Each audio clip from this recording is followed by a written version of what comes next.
This is the Mooncast.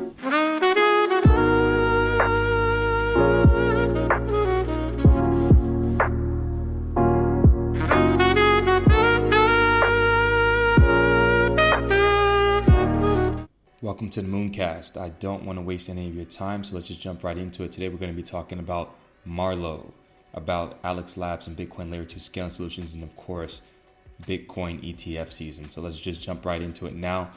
And as you guys can see here, I'm at the Marlowe homepage, right? And it says here that Marlowe is an ecosystem of tools and languages to enable development of financial transactional smart contracts, right? Formal proofs, extensive testing, and analysis tools provide strong assurances for the safety of Marlowe smart contracts, right? Marlowe includes a full suite of tooling to support all skill levels for both community and enterprises. Marlowe's smart contract is built by combining a small number of building blocks that describe making a payment, making an observation of something in the real world, waiting until a certain condition becomes true, and other similar types of concepts, right? So basically, to sum it up, what Marlowe is basically a tool set that was supposed to come out actually in 2021 when Cardano released smart contracts to make it easier for developers to be able to develop on Cardano. This was a huge issue back when, Alonzo was forming and everything, and they were getting ready to launch the Pluto smart contracts, and there was a lot of hype during the bull run. And I remember that clearly. And also I had talked to a couple projects, because basically what ended up happening was after the launch of smart contracts on Cardano, there was no tooling and it was very hard for developers to build. And actually there was no dApps that were usable on Cardano until almost a year later. It was like 6 months to a year later. I think the first dApp that came out, this is back in, I think, 2022 in Q1 was SundaeSwap, right? Now, SundaeSwap had some legal issues, and they botched the launch of their, people were trolling, calling them Sunday Flop, right? So they botched the launch. The DEX, everything was extremely slow. It was a complete mess, to say the least. And I remember it as clear as day, and it really took Cardano down. Cardano was actually one of the first layer 1 smart contract protocols to really start bleeding out during the tail end of the bull run. So they peaked super late, and then they tailed off while other coins and things were pumping. So there's something to keep in mind too as well. So Cardano kind of moves on its own strength. They kind of move how they want to move whenever they want to move. And so just to keep that in mind, because when the next bull run comes and you do allocate capital into Cardano, just realize that their timing is not always cohesive to the other layer 1 smart contract protocol. So you might see those start moving first, or Cardano will move randomly when they're not moving. And that's when kind of it's Cardano season. So, but yeah, SundaeSwap basically flopped, and it took a while for a DEX to be legit on Cardano. I think it took literally a year. I think MinSwap was the first fully functional DEX on Cardano, and it took some time, but there was no tooling. And I remember talking to some projects that ended up actually leaving the Cardano ecosystem and going to go build elsewhere because of the fact that they were taking so long to be able to create the tooling. And actually, some of the people that I spoke to that went to go build on AVAX or wherever, they said that that Cardano was minimum 2 years away. And I was like, no freaking way they're 2 years away, because they were hyping this thing up, marketing it, and it was getting super hyped. And he happened to be right. It literally took 2 years for the tooling to come out, basically. Just basically about 2 years, because I think the preliminaries for Alonzo came out in the summer of 2021, if I can recall and recollect appropriately. So I think that the mainnet didn't release, I think, until August, and then there was the issue of they needed some kind of tooling that was missing, and they weren't able to get the I forgot the name of the tooling. I think it was I don't know if it was Plutus. There was the PAB, the back end, right? the Plutus application backend. That's what it was, right? And there was this talk about WinPab, and there was so you had the issue of the Plutus application backend. That was what was missing, and they weren't able to get that. So you had workarounds and devs having to do different types of workarounds because the PAB was missing, right? And so this is basically going to make things a lot easier. This is stuff that Ethereum kind of already has, and other smart contract protocols already have this kind of streamlined processes to make things easier for developers to be able to develop in the ecosystem. But with Cardano, they're just not coming out with it now.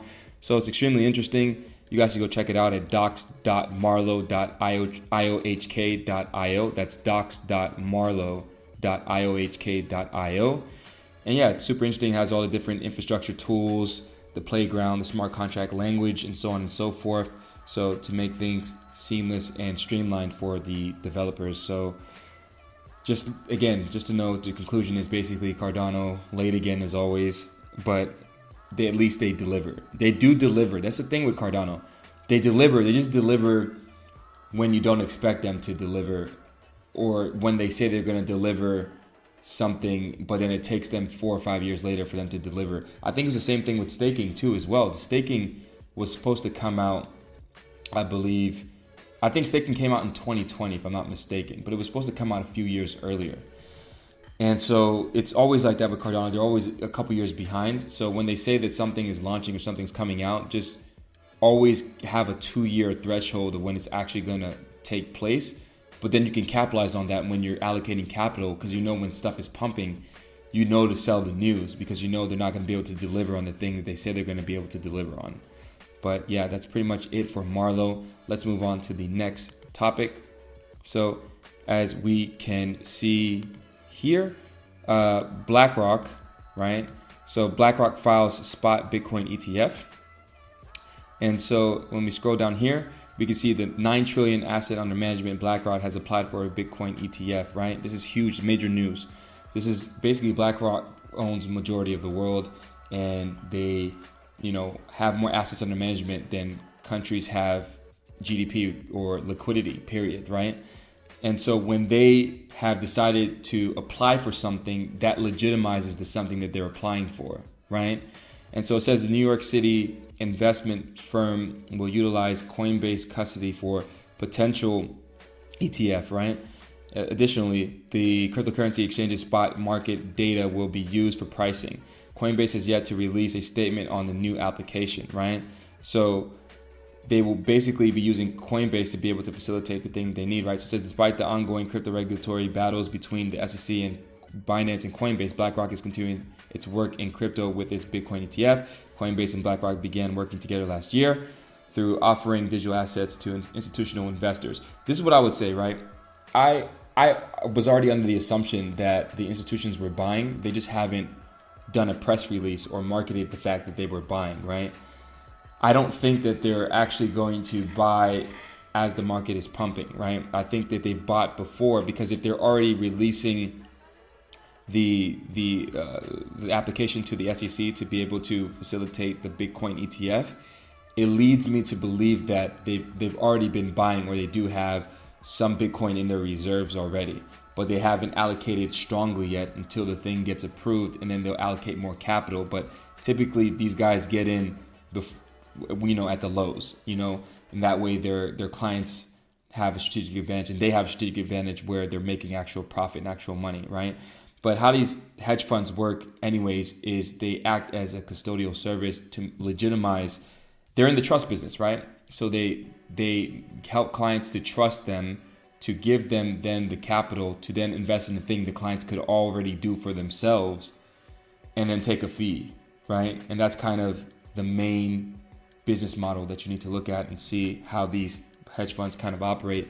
So my thing is, I think BlackRock has already been buying, but I do think that they will get approved. I think they've only gotten disapproved one time out of 576 applications. So the probability is quite high that they will get approved. When will they get approved? My guess is Q1 next year. That's what I'm thinking, right?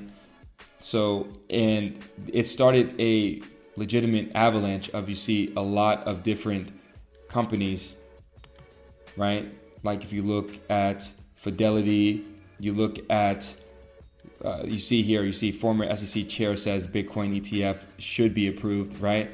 So you see the former SEC chairman is also saying that the Bitcoin ETF should be approved. They did approve a futures ETF, which I'll show you guys later too as well. So I'm just going to run down all the ETFs and just kind of get a look, kind of get a glance. But it's quite obvious that the Bitcoin ETF should have already been approved, and it shouldn't be taking this long to get approved because other countries have been able to get it together to get their Bitcoin ETF approved. If you look at Hong Kong and China, they have Bitcoin ETF and Ethereum ETF, which we'll get to as well, and just talk a little bit about that as well. But yeah, I think it's super interesting to see where things are going in the landscape of these ETFs. But if we just go on to the next particular piece of news, you can see here the Bitcoin ETF approval is unlikely to transform the crypto market. This is what JP Morgan is saying, right? So again, they're trying to manipulate the market to make you perceive that the Bitcoin ETF won't do anything, but it's a spot ETF, right? So there's a difference between a spot and a future. So the futures ETF that gets approved, those are getting approved because they're okay with a bit of market manipulation because you're not buying the actual Bitcoin, right? It's not actual Bitcoin you're buying, you're trading the price. So it's a derivative, right? So it's not the actual Bitcoin. So it's something to really, really understand. And I try to make a point of emphasis on this, especially with clients, is you need to understand the difference between a futures ETF versus a spot ETF. And you need to understand the idea of having your own custody of your own coins. People don't really understand that. And the not your keys, not your crypto. It's very important to understand why it's important to custody your assets yourself. If you look at what happened with FTX and the entire debacle that happened last year, well, the people that were leaving their coins on the exchange, they ended up holding the bag when FTX was found that they were over leveraged and they were buying real estate properties with customer funds and there was intermingling with customer funds. And so it's extremely important to always protect yourself in crypto. For me, my number one priority is security, right? If my value is not secured by me and me alone, then I don't want to take part in it. If I can't secure my value myself, it's the only asset class where you can secure your own value yourself. And so you should take pride in doing that and learning that and researching that if you can't already. There's multiple tutorials on YouTube. I used to have a course, but recently took down because I decided to do more of a personalized experience one-on-one with clients, and it made more sense for me, and also for them too as well. So, but the idea is that you swap your fiat and move into a new system, and you hold your coins in that new system. So basically, it's like a digital safe. You know, that's the best way to describe your non-custodial wallet, right? MetaMask, Kepler wallet, Eternal wallet, Exodus wallet, and so on and so forth. Ledger, which is more of a hardware integration too as well that you can use as a two-factor authentication. So there's many different ways in which you can hold your value, right? And so the article goes on to read, it says, Bitcoin exchange traded funds have regained momentum after BlackRock's recent application. As we said, there's going to be an avalanche of everyone else because they follow what BlackRock does, right? So when BlackRock says they're going to do X, everyone else is also going to do X, right? Because they're in competition with one another and they don't want to lose and miss out. And so it says, which in itself resulted in significant market gains. As a result, many are anticipating a potential surge in the market if these applications receive approval, right? Then it goes on to read, however, JP Morgan analysts hold a different perspective, asserting that Bitcoin ETFs will have a minimal impact on the overall crypto market. BS, right? If you look at BlackRock alone, even if they just allocate 1% of their entire portfolio assets under management, right, or their liquidity, right? If they allocate just 1% of the $9 or $10 trillion that they have, that would pump the markets significantly, right?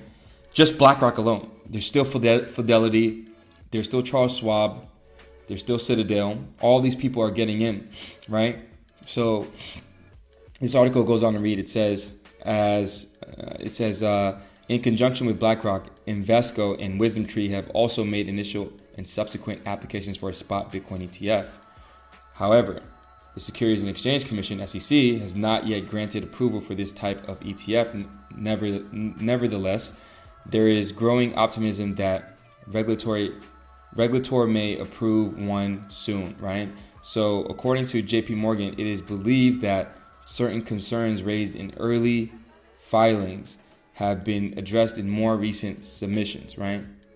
So basically, there's the SEC is trying to stay relevant, right? And the thing is, this is what my theory is, right? I think the stock exchange will eventually become the block exchange, right? And if they categorize Bitcoin already as a commodity, and then if ETH follows as becoming a commodity, that leaves precedence for the rest of the smart contract layer 1 protocols to also be commodities, which would basically transform the entire stock market eventually, because the stock market can be more optimal if it had access to global liquidity and anyone could participate in it. So imagine if you have a stock and you tokenized it and you leverage a tokenization model to create incentives, have transparency using chain analysis and all these different types of things, and also give you access to global liquidity. It's more advantageous for you to do so, right? So I really truly believe stocks will become cryptocurrencies, right? And if they become cryptocurrencies and they're listed as commodities, then the CFTC would be more so in charge of them than the SEC, and there would be no real reason for the SEC to exist anymore, right? So if the SEC doesn't exist anymore, then all those people that are in those positions don't have jobs, right? So they're obviously trying to fight for power, in my opinion, to be able to still be relevant, right? Even though this idea of securities and unregistered, registered securities, I think it will go away over time, because, and also you as an individual should get to decide if you want to put money into an unregistered security or not, if they do categorize it as such. If I want to buy poop tomorrow, why should I be stopped from buying poop if that's what I want to buy with my money that I exchanged for my time, right? It's my God-given right to be able to do so and do whatever it is with my money, as long as it's not an illicit activity, which unregistered security is not really an illicit activity, right? It's just another form, in my opinion, of crowdfunding, these ICOs, IDOs, however you want to call them, right? And that's just kind of how I see them. So I see the SEC is trying to struggle to continue to gain power, and it's really sad to see, but at the end of the day, this is just the situation that it is. The famous saying goes, first they laugh at you, then they fight you, then you win. And we're just in that fighting stage of trying to convince them that this is a legitimate asset class that people want to allocate their capital towards to protect themselves from the system that continues to rob them every single day and make them work even harder and produce even more. We used to, 20 years ago, people were making less money. People made less money and they had more disposable income. People used to still pay for things in cash. Now everything is almost pretty much by credit, right? So this idea that we should stay in the system that robs people, literally, it should be a human rights violation, is what I always say. It robs people from their ability to have more time. And the time is actually the most valuable resource. It's not the money, it's not the good of the service, it's actually time. And if you don't have enough free time, well, then you live your entire life as a wagey, or working in a hamster wheel, and it's a mess. It's a mess. I don't want to go off on a tangent, but let's move on to the next thing. And so here again, we look at Valkyrie files for a spot Bitcoin ETF and includes a Coinbase. So it says crypto asset manager Valkyrie has filed for a spot Bitcoin ETF while listing Coinbase as an SSA counterpart, right? Moreover, following similar filings, the firm has included the Surveillance Sharing Agreement, SSA, to better comply with the U.S. Securities and Exchange Commission, SEC standards.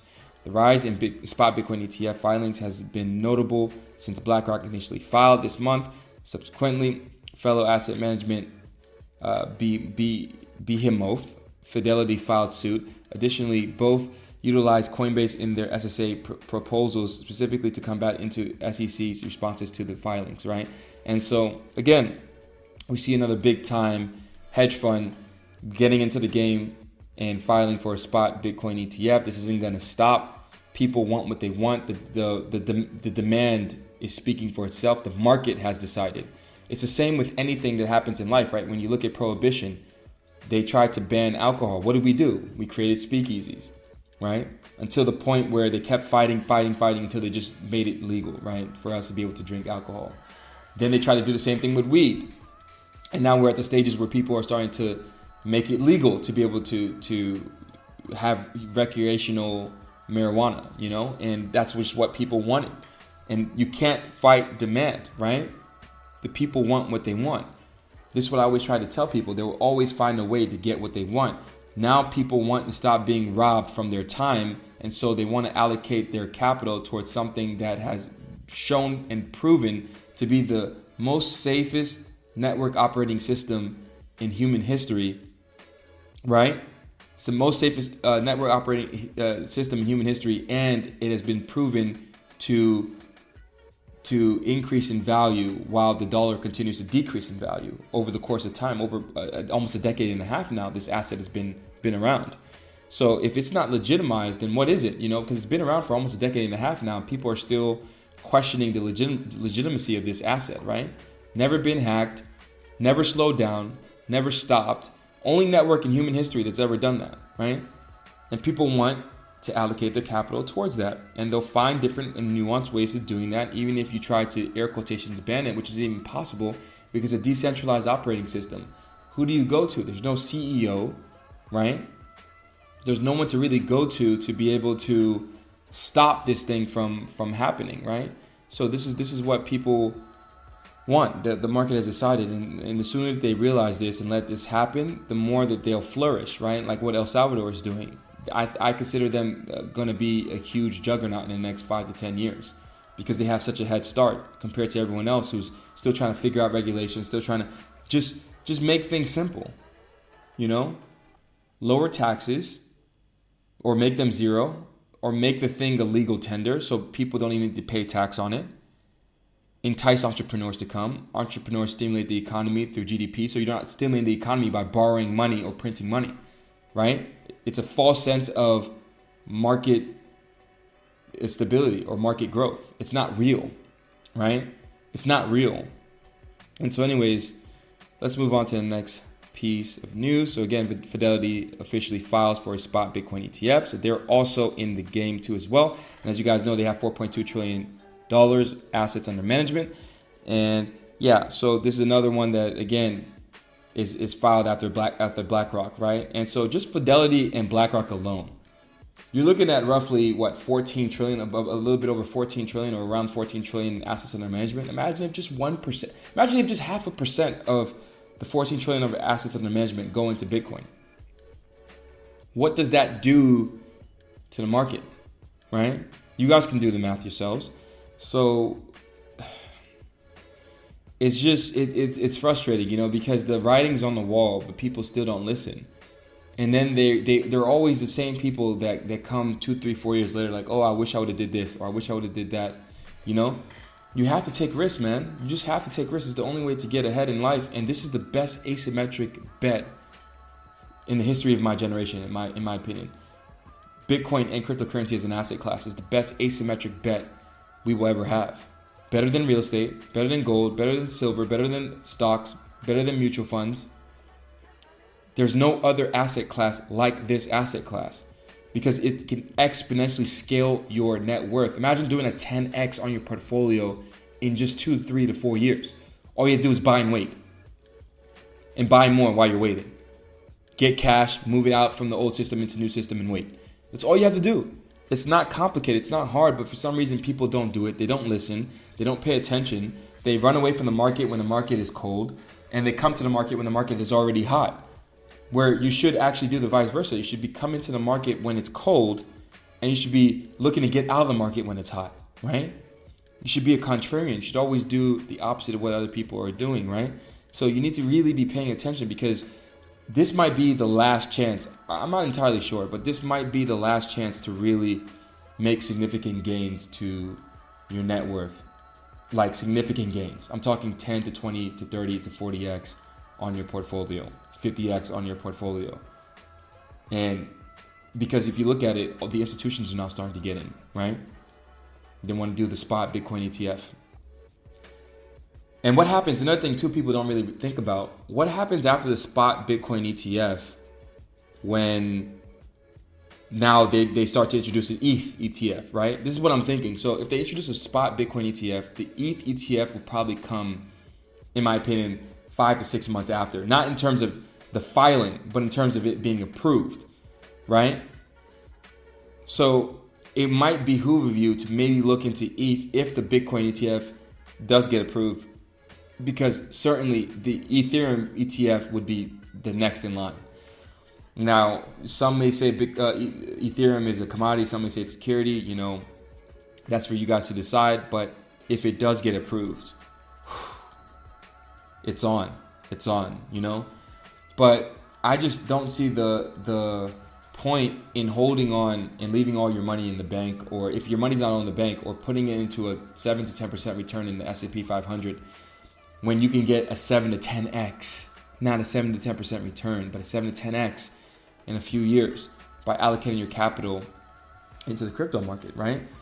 Bitcoin from here, you know, it's at 30K right now, probably will end up doing like a 4 to 5x from here, maybe more, you know, within the next bull cycle. It depends, but it will be very hard to move the market if, you know, if BlackRock and all these people get in the next cycle. It will be significant diminishing returns. I mean, I think the only way to really move the markets heavily is when more nation states start adopting Bitcoin as legal tender. That's the only way, you know, and they actually start holding it in their balance sheets, right? So that's just kind of how I see these things. And yeah, so let's move on to the next piece of news. And so we can see here, HSBC enables Bitcoin Ethereum ETF trading in Hong Kong, right? How is Hong Kong able to figure out getting a Bitcoin in Ethereum ETF before the United States?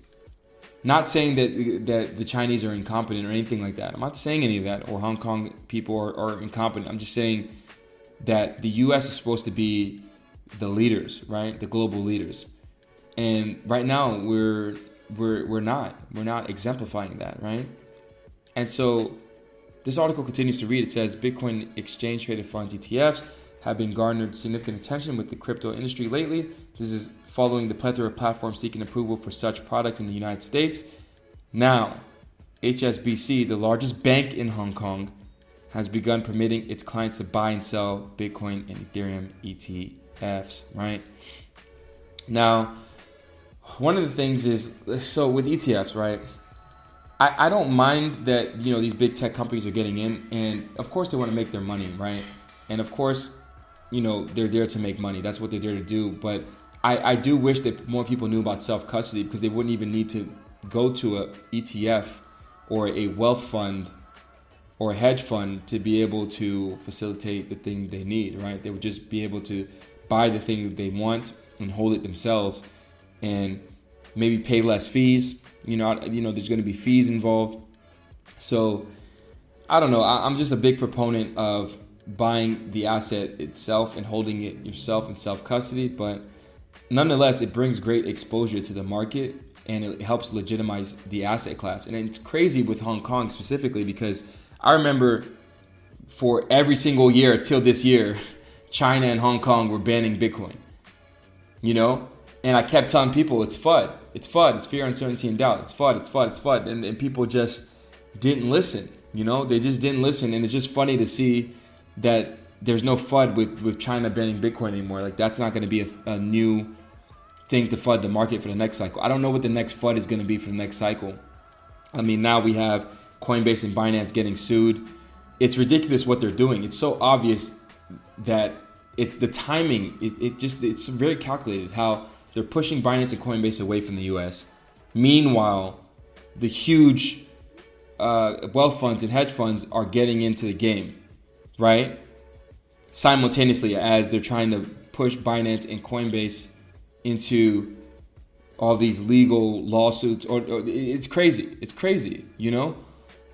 So yeah, just something to keep in mind. It's absolutely nuts what's going on, and it's another indicator as to why you shouldn't trust mainstream media. You should listen to people that actually know what the hell they're talking about, and people who aren't trying to push a certain narrative, who are just here reporting the news, like me, for instance, right?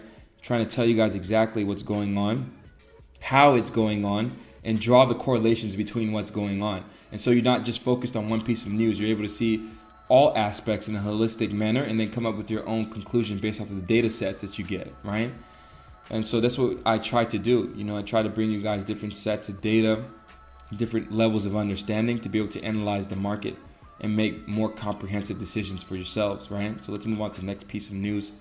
So the SEC approves first leveraged Bitcoin futures ETF, right? So again, the SEC has approved the first leveraged Bitcoin futures ETF. Moreover, the volatility shares offering is now the first ETF of its kind to be available in the United States and is set to begin trading on Tuesday, right? So this article came out June 23rd, right? So it's just hilarious to me because it's like I told you guys. So with volatility shares, it's cool. I don't want to really clap for this because this is just, they can manipulate the market even more, right? Because they're trading not the actual Bitcoin. They're just trading on the price of the Bitcoin, right? So it's not the actual Bitcoin. So, but again, I guess it's cool to bring exposure. But again, why is it so easy for the SEC to approve a leveraged Bitcoin futures ETF, but not a spot ETF? So something that's even more harmful for consumers, but you're not gonna approve a actual Bitcoin ETF that's spot. It's absolutely crazy what they're doing. Like it's honestly so obvious. It just is laughable at this point, But it is what it is. It's something that you guys need to determine for yourselves. But it's quite obvious in my opinion, what's going on. And yeah, so let's move on to the next piece of news. So we can see here, Valkyrie refile spot Bitcoin ETF. We already talked about this. So let's move on to the next piece of news. We can see here, French asset manager CACEIS or CACEIS to offer crypto custody services, right? And so again, another huge wealth fund, the 5 trillion French asset under management. Again, another 5 trillion, right? So them plus Fidelity plus BlackRock alone is like $20 trillion, basically, right? Close to $20 trillion in assets under management. Just those three alone, right? The current market cap in crypto right now is around 1 trillion. Let that sink in for a second, right? The current market cap in crypto right now is 1 trillion. The current market cap between CACEIS, Fidelity, and BlackRock is almost 20 trillion, right? In terms of assets under management, not the market cap, but the assets under management, right?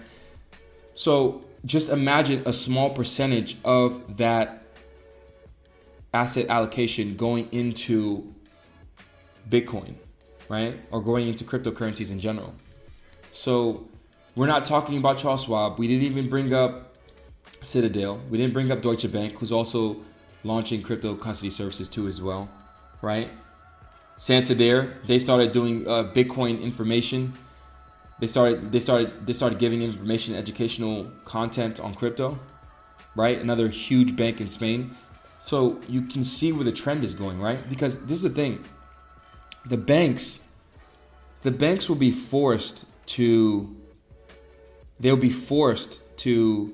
have to use cryptocurrency, right? Why? Because they're rolling out the central bank digital currency, right? So if they're rolling out the central bank digital currency, then the banks will, what's the purpose of the bank? If the entire capacity of all the liquidity is going to be concentrated towards a central bank, there won't really be a need for a private institution because there'll be no competition, right? Or how's the competition going to work? So in my opinion, I think the banks, they have to adopt cryptocurrency, because they need to figure out another way to get fees if the CBDC is being run through the Federal Reserve. It's not being run through the actual regional banks, right? And so they need to find ways to be able to still facilitate products and services to get fees. And one of those ways of doing that is through cryptocurrency, right? And so it says, moreover, the Credit Agricole and Santander-owned asset management firm has registered with France's AMF, the markets regulator, in order to provide the services, right? So I just told you guys, One of the biggest Spanish banks is also getting into the game too as well. The asset under manager has notably registered as a digital asset service provider, right? A DASP on Tuesday, right? Moreover, the development has now integrated a massive financial institution into the large number of digital asset companies that are registered in the country, right? And so, again, another thing to really keep in mind, to really understand and really comprehend, because it's super important to understand what's going on, right? All of these big institutions are getting into the game. So what do you think you should be doing? Should you fill your bags, or should you wait on the sidelines for everyone else to get rich, right?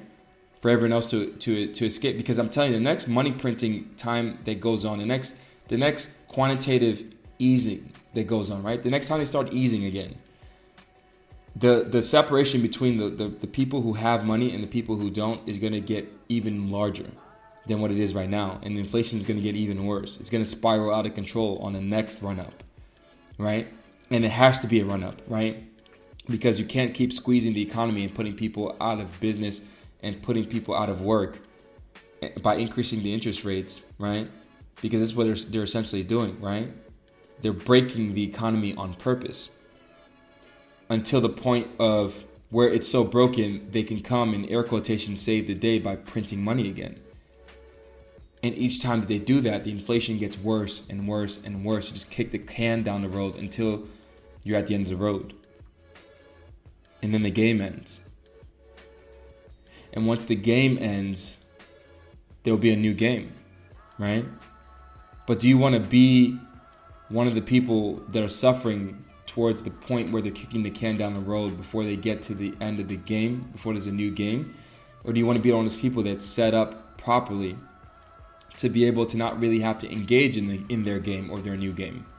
The choice is really up to you. It's up to you. It's exhausting trying to. I don't try to convince people anymore. All I do is just try to bring evidence and bring facts and draw correlations and let people kind of decide for themselves. But I hope that people will hear this message and hear this podcast, and be able to really decipher for themselves and to be able to think on their own and understand that they shouldn't always just listen to what the government is telling them, and they should have their own brain, own thoughts, and move as self-sovereign individuals. So anyways, let's move on to the next piece of news. So again, we talked about it a little bit earlier. So the 1.5 trillion asset under manager Invesco reactivates Bitcoin ETF filing. So again, they're refiling the Bitcoin ETF again, the courtesy of BlackRock. They kind of started this, again, avalanche of everyone. ARK Invest is also another one too as well that is filing for a Bitcoin spot ETF too as well. So we'll see who the ones are going to be legitimate and which ones are going to get it. My guess is no one gets it before BlackRock. They have all the networks. They know how to play the game. They know how to play the legal game. They have the largest amount of liquidity. They have the most trust. They have the best branding. So if anyone should get it approved first, it should be BlackRock, in my opinion. But Invesco is also going after it too as well. I already mentioned ARK Invest. And this isn't going to stop. It's not going to stop, right? It doesn't just go away. Like, people think this stuff is just going to go away. And the thing is, the thing is this, right? Either Bitcoin goes to zero or it goes to $10 million. And that's it. That's it. There's no in between. It's not going to fluctuate in this range because the demand is continuing to increase. So what do you think the probability is? Is that it's going to be more up and to the right or more down and to the left? The choice is yours, People keep trying to beat down the asset and FUD the asset, but the asset stays strong. Continues to stay strong. Anyways, let's move on to the next piece of news. So, again, we got WisdomTree, $87 billion in assets under management. They also filed for the Bitcoin ETF, right? This is not going to stop. It's just not going to stop.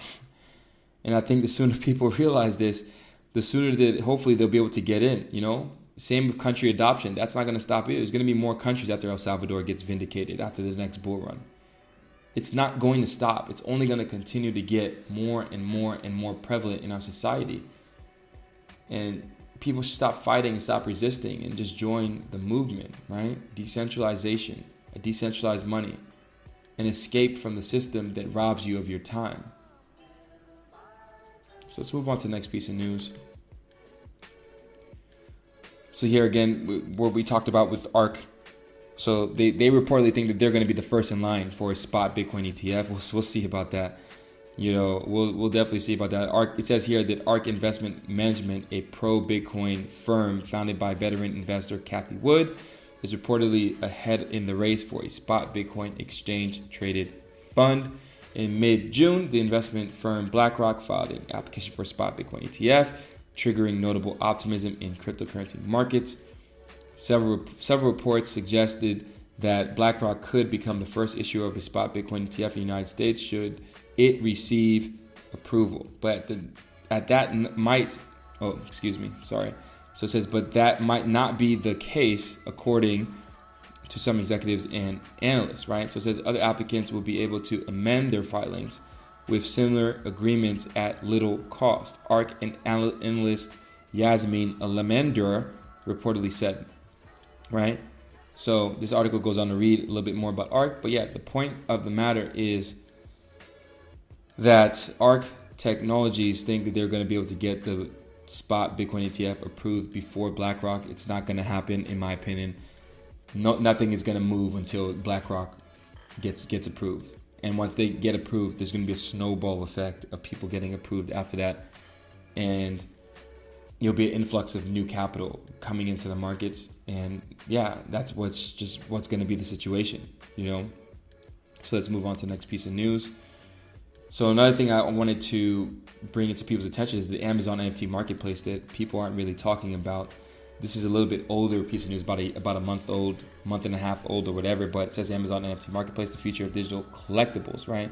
So the Amazon NFT marketplace will offer a wide variety of digital collectibles, trusted security, and physical goods linked to NFTs, right? And so it says explore the marketplace today, right? And so these big tech companies are getting in, right? And this is the thing, man. These oligopolies, these monopolies, right? So they're trying to tell you all this stuff is a scam. Everything that you're doing, the stuff you're investing in, it's all scams. But in the meantime, they're building their own tokenization models that they want you to trust, that they claim is more trusted, right? Air quotations. That's what they said, trusted security, right? And it's not true, because actually the Bitcoin network is the most secure network in the entire world, in human history. It's not Amazon, right? All these different companies have been hacked before because they're centralized. Their servers are centralized, right? But anyway, this article goes on to read, the highly anticipated NFT marketplace is finally set up to open in May 15th. So apparently it's open now, right?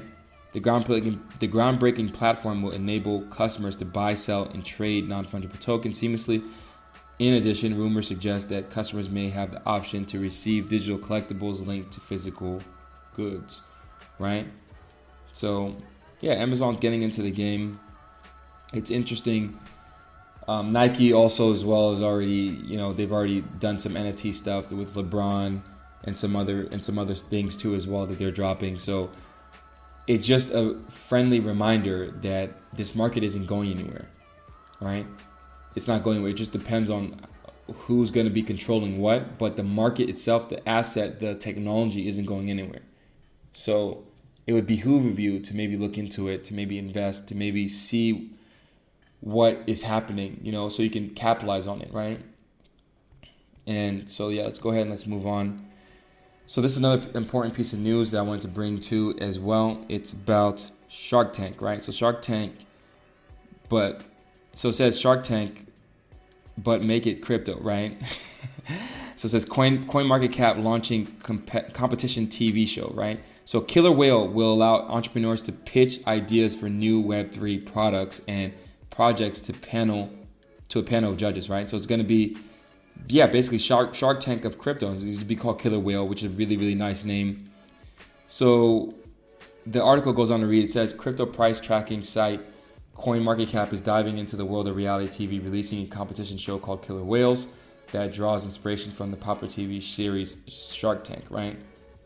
In partnership with Web3 entertainment company Hello Labs, the new program will allow entrepreneurs to pitch their projects to the Killer Whale judges, made up of entrepreneurs, influencers, and founders of Web3 companies. Hello Labs was founded by Paul Kasseling, producer of the MTV VMA Awards, right?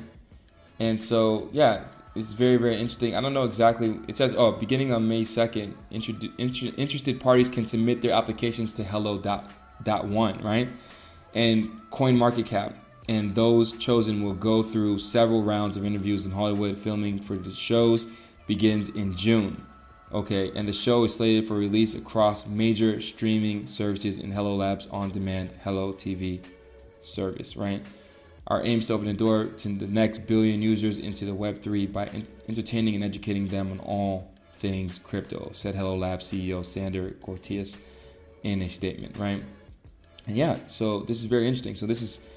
So filming's already started, so I'm guessing the show will probably come out later this year, I guess, something to maybe I'll do a follow-up on. But again, another interesting thing to sort of bring more exposure to help legitimize the asset class, and also, be able to get people to pitch new ideas, and then it will spark other brands to maybe get to build up upon those ideas, right? To create the killer app. That's what I think Web3 is missing. Like I always keep saying, I said it in an earlier podcast, that they're missing that killer application or killer DApp, decentralized application, that really can onboard the next 1 billion users, right? Then we need that flashlight app, that Angry Birds app, or that, whatever that is, the MySpace, the Facebook, whatever it is. We need something that will help to onboard hundreds of millions to hopefully a billion users, and I think that's when, it will take the asset class to the next level. So let's go ahead, let's move on to the next piece of news. So it's not really news here, so I just wanted to a little bit cover Stacks, right? So let's go to the website, right? So what is Stacks, right? So Stacks is a Bitcoin layer for smart contracts, right? So create smart contracts and build decentralized applications on Bitcoin with the Stacks layer, right? So why would people want to do this, right? Well, as you know, the Bitcoin layer 1 is not suitable for, smart contract implementation and usability, right? It's mainly just for peer-to-peer transactions. And even that, you should only be doing that on a larger scale. For microtransactions, you should be using layer 2 scaling solutions like the Lightning Network, where you're pushing your collateral into a Lightning node and being able to transact with other people who also have a Lightning node. And that's basically how that works. And then once that payment channel is done, you can close the payment channel, and then the transaction gets reciprocated onto the Bitcoin base layer, right? So Stacks is a layer 2 scaling solution for smart contracts, right? Why is this important? Because if you guys have been paying attention in the bear market, the issue is that, you can now inscribe tokens on the Bitcoin base layer. And this has caused Bitcoin fees to go up and rise a lot because people are inscribing a bunch of NFTs and tokens on the Bitcoin base layer. And there's not enough block space to be able to handle all of the transactions that are happening for each particular block, which the only suitable solution is to go to layer 2, right? And I think this is going to become more prevalent during the bull market, right?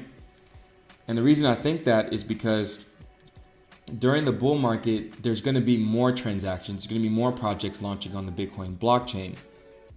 And it's going to make the Bitcoin blockchain extremely slow at base layer. And people will be basically forced to go to Lightning Network or to go to other layer 2 scaling solutions to be able to transact and do decentralized finance and inscribe tokens and implement new projects that have real world or use cases that are suitable for the market demand, right?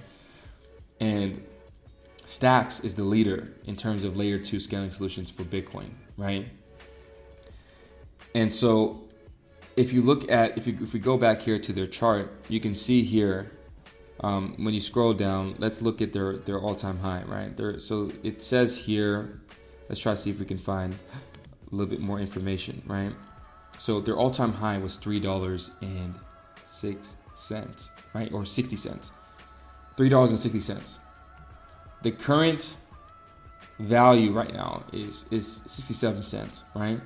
So they're about a 5x, from something like that, a 5-6x from their previous all-time high, right? And why am I so bullish on this project, right? Because they actually get things done, and there's people and projects that are actually building on top of them, right? So if you look, let's take a look at Alex Labs, right?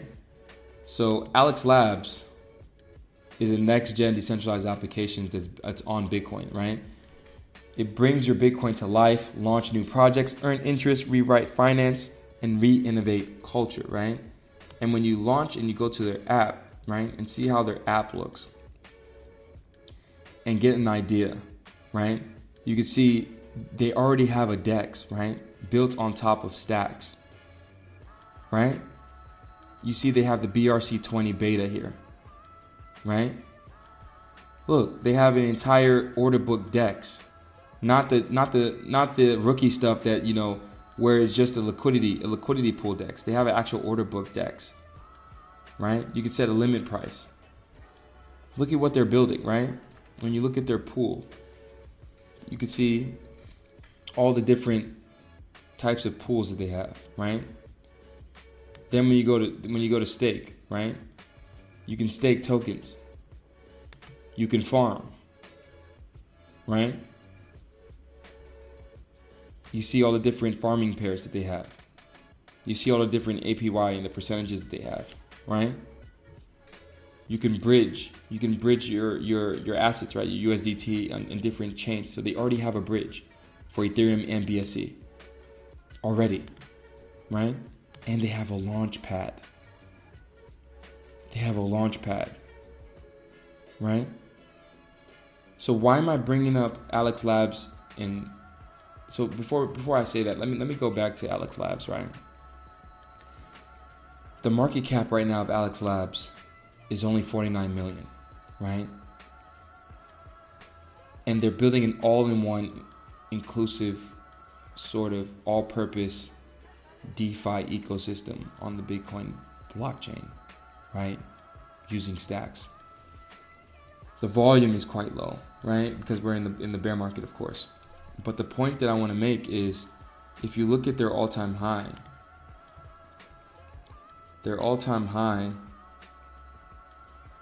was 33 cents, and right now they're at 8 cents. And even then, that's just what, like a 4x? That's like a 4x, right? Which would only put it at $160 billion market cap. In the peak of the bull run, nothing in the top 100 was like lower than like 1.5 billion, if I'm not mistaken, right, in market capitalization. So 160 million would be extremely small. This thing could have 100x potential. I'm not saying it will, but if Bitcoin is going to pump and it's going to be slow to do transactions on Bitcoin, my bet is that Alex Labs and Stacks will be the suitable alternatives that will be ready and capable of being able to handle the influx of liquidity that's coming off the Bitcoin layer 1 into layer 2 to play with DeFi, to inscribe tokens, to even just transact, right? Or to launch new projects. So this is why I'm really, really big on Alex Labs. I just see everything that they're building, everything that they're doing. And I just don't see how they lose, during the bull run. I mean, obviously a lot of people don't lose, but I really think that this particular project could potentially 100x. I'm not saying it will, but I have allocated some capital here, right? We'll see where the chips fall. I might go back and clip this podcast to see, if I was right or not on Alex Labs or on Stacks, because Stacks is also not a bad bet too as well. Because imagine Bitcoin is at a 3 trillion market cap, or at a 2.5 trillion market cap, something like that, right? Where is it at now? Let's if we take a look at Bitcoin, right?